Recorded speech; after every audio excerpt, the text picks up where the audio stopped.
Hey guys, I'm the Thoughtful Beast. Welcome to my channel, or welcome back. This is my personal vlog called The Climb.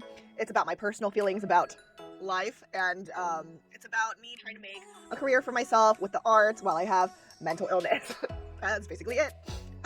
Today we are talking about seasonal affective disorder, which I hate that it's called that. It's a type of depression, and the acronym for it is SAD, which I feel like it's like a slap in the face. That's how I feel about it. So, just wanted you to know. I'm also going to make a video that's more informational about this, but I wanted to do a vlog about my feelings and my own experiences with seasonal affective disorder. Again, it is a type of depression. I've had this for a while, and wow, I really made myself saturated. Maybe I went too far. It's fine. Okay, that's back to the topic. Seasonal affective disorder is actually very common. This type of depression can come and go with the seasons. Usually for people it happens around the same time of year, starting around fall and going through the winter. You are not immune to this if you already suffer from depression, which, again, I'm just like, okay, cool, I got a sad bump, for the cold season, cool. What does that mean? What it means for me is that I just have to be more on point about my mental health.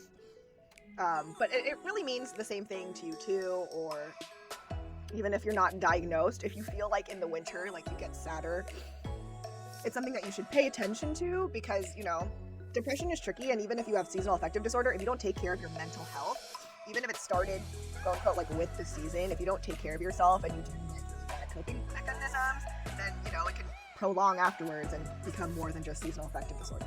Those are my personal feelings about it. So why does it happen? So when you look at like Mayo Clinic and WebMD and stuff, lack of sunlight can be one of the things. Also like isolation. I'm in Southern California, so I have really nice weather, but I still get it. I still get it. By the way, you don't have to be in a place where it snows and everyone's super isolated, but that can be a factor. So if you live in a place where it super snows and you have like snow days where people, like stay inside, that kind of isolation can have an effect on your mental health.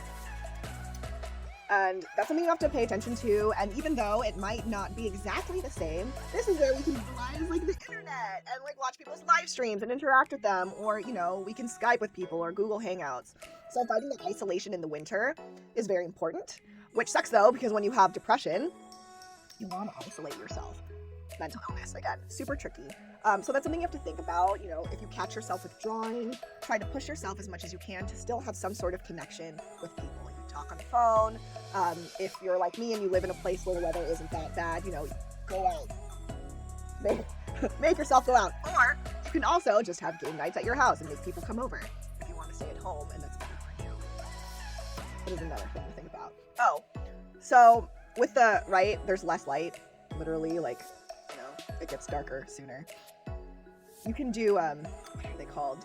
There are light box lamp things that you can buy. And what you can do is, like, in the morning when you wake up, like, you can play the lamp, whatever, it's not correct. You can turn on the lamp so it, like, mimics sunlight and stuff, and that can really help with your mood.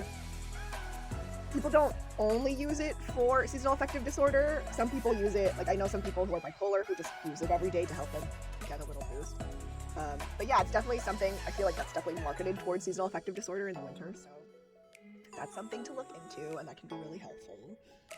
I wanted to call attention to this topic, and again, I'll do another more informational video about it, just because my friend Adrian Pangilinan, who has his own YouTube videos and stuff, he's my friend, he asked me, and I was like, oh yeah, that is a good topic, because again, a lot of people suffer from it. It's really common. It's really weird, because I was like reading stuff on the internet about it to be like, okay, well, what do things say? Like WebMD and Mayo Clinic and stuff, what do they say? And it's like, you can self-diagnose yourself, and I was like, okay, that's weird, because usually, I don't say that for mental illnesses.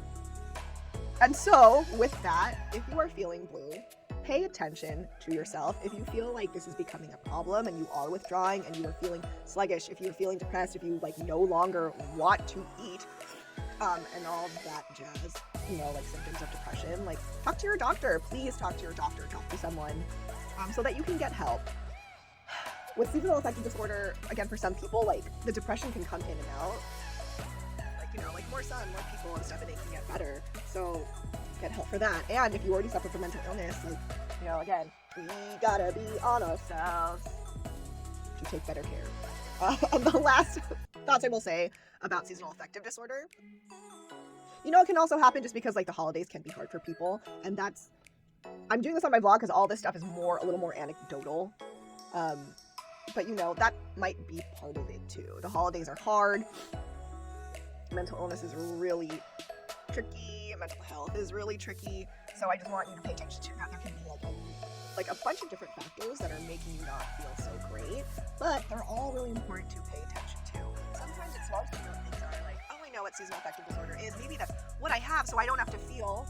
Sometimes knowing the information can help you feel empowered because you're like, okay, you know what, this does happen to me every fall and winter and it gets better after. So maybe, you know, hopefully that makes you feel better and panic less and you can still get help. Or also knowing this can, again, empower you to be like, I do need to be on, you know, like on point with my mental health, because seasonal affective disorder can be real. So it's real for me. So that means I need to work a little harder about making sure like I'm not taking my meds, that I am getting adequate sleep, that I'm taking care of my physical health. Yeah, so that's I have to say right now. Okay, maybe I need to have a theme song. But that's all I wanted to say for this. Again, the main thing is please take care of yourself and please pay attention to your mental health. Try not to judge yourself for it. Sometimes people get really weird with just like, oh my god, I don't want to have a mental illness because mental illness is so heavily stigmatized and there's nothing wrong with me, right? There's nothing wrong with me.